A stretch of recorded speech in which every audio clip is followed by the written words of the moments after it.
How's it going, everyone? Welcome back to Fordham Firesides. I'm your host, Hank Michaels. Today I have Maura Sheedy here. She is the creator and founder of Make Muse, which is a feminist blog and print magazine, correct? Yeah, yeah, online print magazine. Yeah, that's perfect. Okay, yeah. Perfect. I got it. So why don't you tell me about what you do, why you started this, and like what your mission statement is and all that sort of stuff. So yeah. Oh gosh, I should have like prepped more for this, but yeah. So basically, Make Muse is like an online and print magazine. Like we talked about, our whole mission is like young women smashing societal standards, and that can mean a lot of different things. The name Make Muse is really going about having like the make to like make a change, and then also like the muse is like the creative aspect of it. So we're kind of blending those two. So like, in our books and even on our websites, it's very like well designed. We like, you know, like aesthetic things, but like we try to always have like articles and content that really has a purpose as well too. Okay. So I started kind of like the origins of what you see today, like the big like print magazine books that we do, as well as like the online component about 2 years ago. But some of the origins of it were kind of back in my high school days. So I had like an Instagram account back when I was a junior in high school, and I documented like spending a year without makeup for a year. Okay. So it's just like an Instagram thing, but it was like a cool like personal challenge, and like I really enjoyed doing it, and I wanted to like take it a step further and kind of broaden the topic. And did you gain a big following from that? I mean, I wouldn't call it like a huge following, but I had probably like in the year, like I think upwards of like 700 or 800 followers. Oh, that's great. Yeah, and I didn't really like talk about it too much, but like it was cool, and like I'm really glad I did it. It was more of like a personal thing. So how many followers are you at right now? With Make Muse, yes. We have almost 3,000. We're like a little short. And it was originally an Instagram thing. Yes, Got you. That was like the origins, but obviously we're a little bit different, more refined now. So, what point did you like transition to creating a blog then? Yeah, so I think I always knew that I wanted to do some sort of like, you know, wrap up project with my year like without makeup. So I first thought like maybe I'd write a book. Like I was really interested in like writing and all that stuff in high school. Then I thought like maybe I'd make a documentary on like, you know, beauty standards and stuff. Did you? I made like a mini series. I like my friend and I like during the end of like my makeupless year, we went around, and like I'm from Pittsburgh, so we went to like a big hub and like where like all the universities are in Pittsburgh, and we were like asking all these guys like random questions about like makeup and like, you know, all of that stuff. So it was kind of interesting. It was really fun. It was like a good day. And I made like a little like mini series with that we posted on the account. Cool. Yeah. But in terms of like what it is today, so like I said, I wanted to do some cumulative project. I kind of started writing this book at one point, and I was like, you know, there's like a lot more that I want to talk about. Like, even though it started from like a beauty standards thing, I also wanted to talk about, you know, like career and like politics and like wellness, and really how like all of these aspects kind of like go into, you know, feminism and women's rights, and also wanted to broaden the conversation because like I'm one experience, and there's obviously a lot of different experiences of people. So gotcha. So this might be a heavy question, but like, how would you define feminism? Yeah, I mean, I think that like quite simply, it's advocating for, you know, an equal representation and viewpoint and opportunities for all genders. I think like feminism historically is focused on like women's rights, but like I like to, and I think that people should acknowledge that like gender is a spectrum. So it's really advocating for anybody who's basically, I don't want to say not a man, but like of any historically, you know, not a dominant like gender. Got you. So who do you have write for you then? Yeah, so we have a lot of different writers. Our team has reached like upwards of like 25 people who probably contributed to that magazine, which is really cool. And like I love working with all the people. There's a couple of Fordham students involved. So I think you interviewed Maddie Rizzo at one point. I did. She's worked on it before too, and she has a couple of great illustrations in there. She's written some great pieces for the online component, and she's also done like really cool graphics and illustrations for us. She didn't do the covers, did she? She didn't do the cover. I think I could show you her piece if you want. Sure, yeah, why not? But and then in terms of like another Fordham student, so Catherine Horniak, she actually goes to Lincoln Center. She's our print editor. This is Maddie's. But I went to high school with her as well, and we both kind of bonded in high school over, look, full circle. Oh yeah, I love that one, and that one's cute because it's like a few of your favorite college outfits illustrated. So it's really relevant, I guess, for this. But yeah, and then Catherine also is like our print editor, so she like edited this whole book. She goes to Fordham LC, as I said. I also went to high school with her. And then in terms of like everybody else, it really ranges. Pretty much everybody is between the ages of about like 17 to upwards of maybe 24, 25 who's contributed. So it's definitely on like the younger end. But they're all female or non-binary identifying, and they go to a lot of different schools. We have people Canada, US, UK. Wow. One girl lives in Germany, but she's from the UK. So interesting. It's kind of like a global thing. It's been really cool. Yeah, that's awesome. Yeah. So the focus of the articles, would you say that they're all like feminist based, or are they just like maybe like female oriented things? I like to say just like, you know, kind of going back to this young woman smashing societal standards thing. Like, I think we try to make it like not very blatantly feminist, because I think obviously that word has a lot of connotations associated with it. And I also think like you might hear a young woman smashing societal standards and think that like you need to be like doing this crazy thing to like be making a change, but like at Make Muse, we're really trying to advocate for like just even small steps of like how you know, have your own mindset, or like just different, or just like really the female experience. It doesn't have to be like some groundbreaking thing. So Maddie's like piece, for an example, is just on like different college outfits that you wear, and like kind of like, you know, why do like all young women seem to like gravitate towards these like, you know, certain pieces or like something like that. And then we also do ones that are more, you know, like blatantly feminist, where we did another article about like why pockets are a feminist issue. Interesting. Like really all kinds of stuff. How are pockets a feminist issue? So they actually weren't included on women's clothing for the longest amount of time, because women weren't paid. They didn't have their own money. So it was thought of like, this is back in the olden days, like, oh, they don't even need a pocket to carry around change. And then even if you look at clothes today, like a guy, like you can put a whole wallet in your pocket. Like most of the time I can, if I'm just wearing like my regular pants. Obviously this jacket I can fit a ton of stuff in, which I love, but that's like some of the origins of it. Do female jeans like not have pockets? They have sometimes? Like tiny pockets. Like look at these. Like I could like barely put my phone in here. Interesting. I did not know that. I mean, I've never worn female jeans, so I wouldn't know. That would make sense. No, that's interesting. Yeah. So what are some of like the biggest issues that I think you've like, what are some of the most interesting things that you've had written about, like what like your favorite articles? Yeah, so we write a lot about like beauty standards, fashion standards, like some of the articles that I've mentioned. I'm always really interested in career and education and politics articles that we do. Activism, we've covered, you know, things like climate change, we've covered gun control, like all of this really relevant feeds into topics it. as well. Relevant topics as well. I also love our wellness and community and relationship sections. We talk a lot about like, you know, relationships, like intimacy, all of that good stuff. And then I also love the art section. I mean, I really like, I'm very multifaceted with my interests. So I think that like obviously Make Muse kind of parallels that. I love the art section as well too, like how women have like, you know, been represented in art and media is something I find like super fascinating. So we cover a lot, to be honest. And I guess that's what keeps it exciting. And is art like would you say a major focus of it, because Muse like the creative term? I mean, all of our content, like we try to design it very well. Like that's always really important to me. I think that like when you're having these conversations, like I think that just going back to like the word feminism and its connotations, it's always been this like rash, like, you know, kind of like, I don't know, like like you can still be like, you know, like pretty things and like aesthetic looking things and like have these beliefs as well too. So I guess that's also part of, you know, the conversation that we're also trying to have. And also the fact that like the magazine is designed by, you know, women and young women in particular. There's, you know, the whole concept of like the male gaze and things like that. And a lot of like the media that's put out, or like, especially in the past, or like advertisements has been put out from like the male perspective, or like, you know, been in charge or led by a male person, which obviously you know, dictates how, you know, different like people are photographed and how things like look on the outside. And it's like really interesting. It's so many layers. Like I find that like I'm always fascinated by this topic because it affects kind of everything, and even like in these like small ways.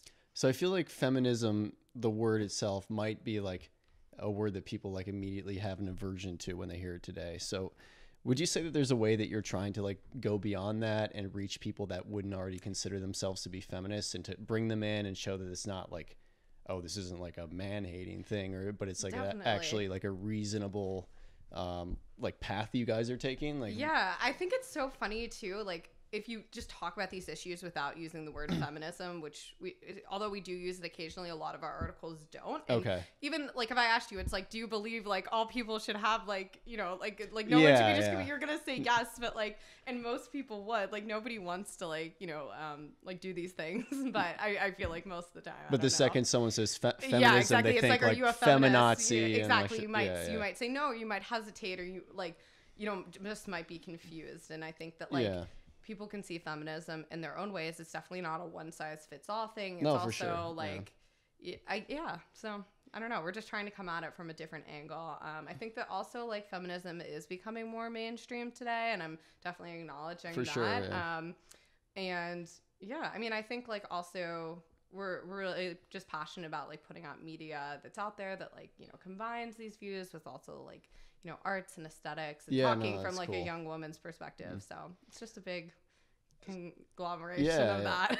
So what is your hope with this magazine? Like, if, you know, you're putting this stuff out here, you're showing what like women can do in the arts and that sort of thing. Like, what kind of impact do you expect Make Muse to have? Yeah, I think like, well, number one, like I'm really passionate about that we still do print. I think that like that's cool. I'm really passionate about like having something that like you can hold in your hands, keep saying. I think also people like hear me say magazine, you like think of like you're like a magazine you like cut up at home, and like we really envision this as something to like you can savor, like you can read like a certain passage when like you want to, you can give to a friend, pass it on to somebody else. And I think that's my hope, is like that Make Muse is something that's like shared with other people, where it's like a conversation beyond just the online too. It's like having a book like obviously sparks conversation, like you might see it and ask questions, like different things like that. I think that's like the most important aspect to me. Yeah. And this is your third issue. Yeah. And you said you started doing print issues like 2 years ago? About a year ago was our first one, so we had like built up with like some it's like every content. like half a year every or something? 6 months. We did our first one. This one was November last year. This one was May of this year, and then that one is November of this year. Yeah, so you're doing a pretty good job sticking to the schedule. Yeah, I would say so. Yeah. Nice. How many of these do you print then, per issue? Yeah, we do upwards. It all depends kind of on like the different stockists and like pre-orders that we have. So we work with like a number of different distributors now, which has been really cool. So we also sell it firstly like online on our website, so individuals can order a copy there. We also sell it in like indie bookstores, bigger bookstore chains. Yeah, there's a lot in like the city and like beyond. We're in all kinds of places, like in the US, also in the UK as well too. Wow. With this issue and our most recent one, we've worked with Books A Million, which is a bigger bookstore chain in the South, so they distribute it. And then this one is really exciting.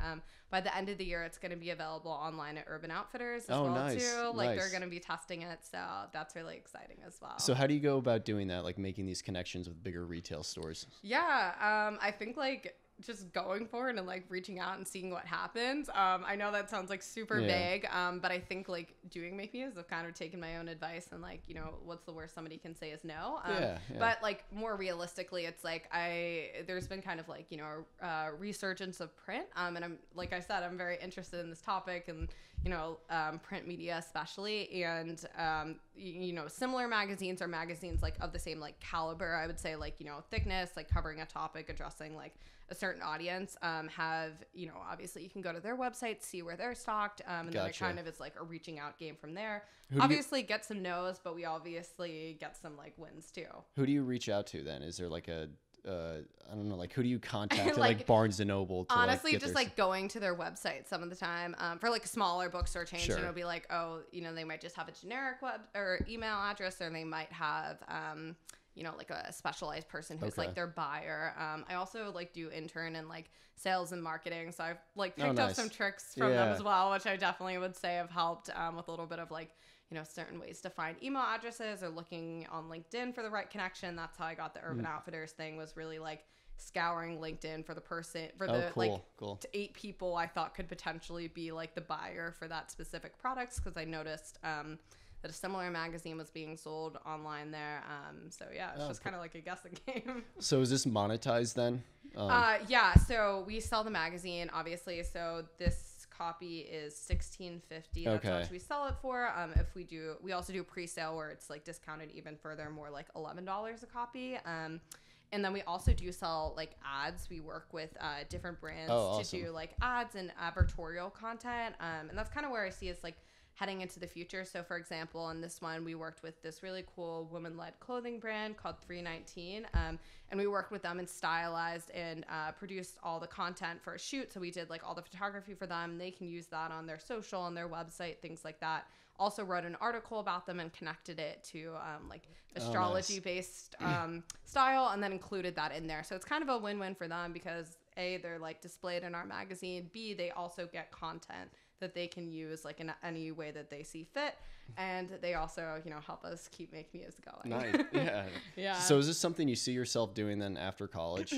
I definitely want to keep continuing it. For now, like I do see us shifting a little bit. I'm really interested in becoming more and doing kind of mimicking what we do with some of these brands, like helping them produce content, maybe still putting it into books, maybe even potentially helping brands launch their own publication. There's been kind of a push for like, bigger brands to kind of resort to some of these like print marketing strategies. So like Bumble, for example, like launched their own print magazine. Wait, really? Yeah. I ordered a copy. You could get it for free. And I thought that that's such an interesting advertising strategy. What's the subject of their magazine? So they just talk about like, just like women's empowerment, basically. It's like they have like interviews with like cool. They've only done one issue, I believe.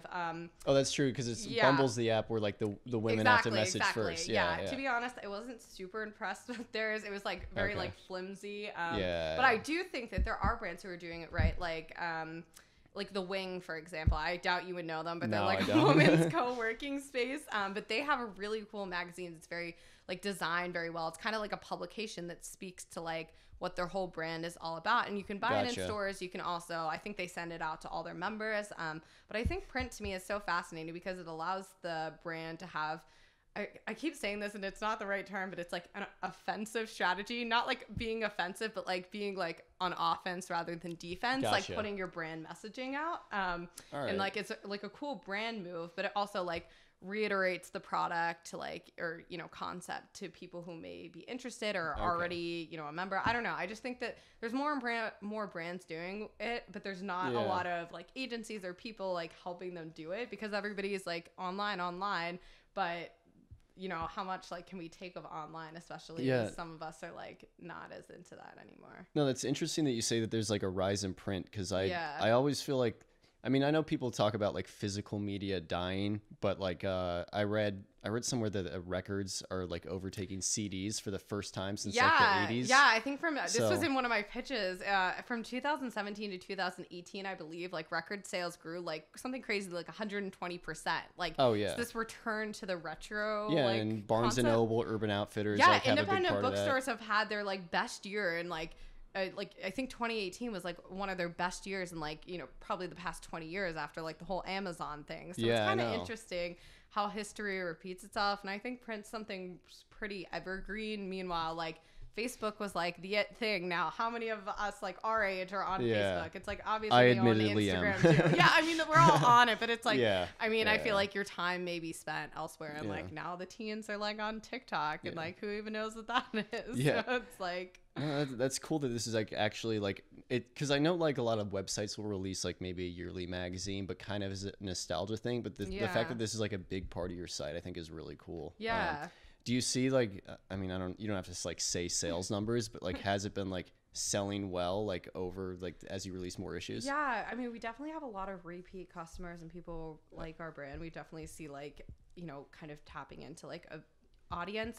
Now that we've worked like a lot with like bigger distributors, now I don't know as much about like the people who find us. It's cool because like the great thing about social media is like sometimes we'll get tagged in like Instagram stories of people finding us at like a random bookstore and like shouting us out, so that's really cool. Just like get a taste of like who the customers are. But yeah, it's definitely been like an increase, and it's been exciting like getting the message out and working with the distributors. And so if a Fordham student wanted to write for you, how would they go about it? Do they have to submit work, or do you just send in like, do they send in articles and then you just decide whether or not it goes in? Or? Yeah. So right now, our website is makemuse.online, or if you just search Google search like Make Muse, it'll come up.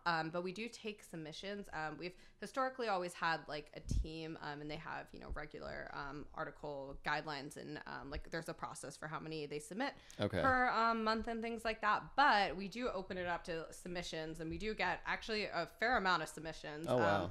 And yeah, you can go to our website. If you scroll all the way down, you can submit a piece or an idea there. You just fill out your information there, and we can get back to you. Nice. But yeah. And if someone wants to go and buy one of these, how do they do that? Yeah, same thing. You can go to makemuse.online, and you'll just see our shop right on there. What about in terms of like bookstores in the city? Yeah, at the top of my head, there's quite a few.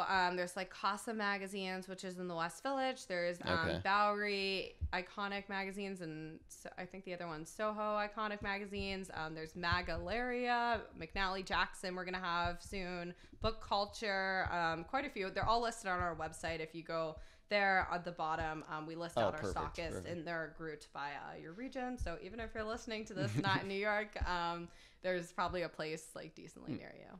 Have you tried for Barnes & Noble yet? So actually, yes.